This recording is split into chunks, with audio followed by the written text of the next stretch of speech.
អូខេតោះយើងមកមើលពីរបៀប set up monetize ទៅលើ Facebook page ណាអញ្ចឹងក៏មុនយើងស្នើសុំហ្នឹងឥឡូវយើងបានហើយយើងចូលកន្លែង monetization ចុចកន្លែងនេះប៊ូតុងពណ៌ខៀវនេះវាដាក់ថា set up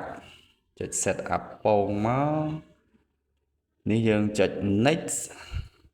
ហើយ confirm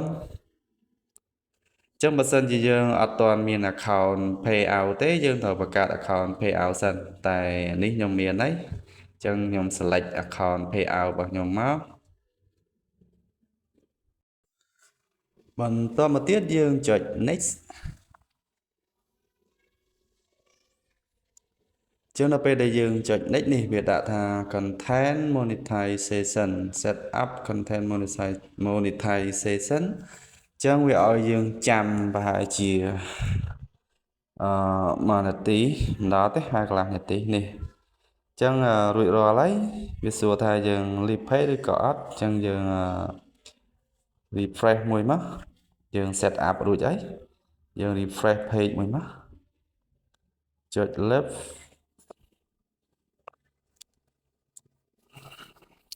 នេះ content យើងគឺបើកឲ្យរកស៊ីហើយ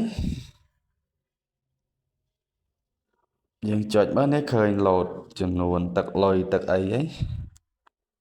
ចឹងដល់ពេលដែលមាន view អ្នកមើលគឺយើងបានលុយហើយយើងបើក monetize រួចហើយនេះយើងចុចយើងសាកចុចមើលមក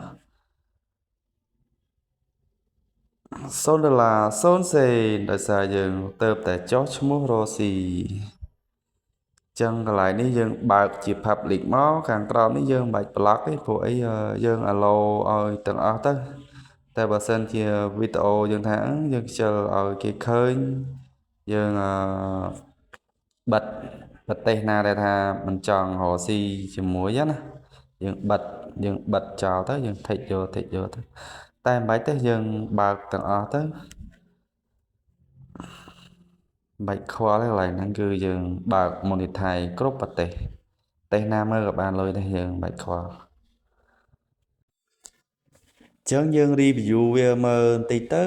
ថាវាមានអីខ្លះនៅពេលដែលយើងបើក monetize ហើយវាមានអីខ្លះចឹងណានេះ block list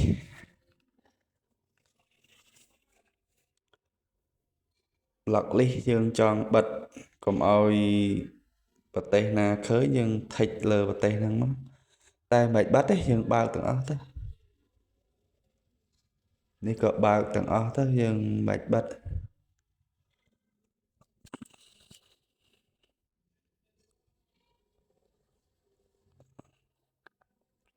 សាក refresh មកមានលុយធ្លាក់ណា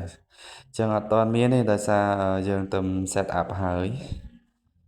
ចាំមើលរងចាំហើយជាបាន2-3,000 view អីមើលអ្នកមើលហើយជាបានលុយអូខេចឹងបាយបាយបងប្អូនវីដេអូមានតែប៉ុណ្ណឹងអរគុណច្រើន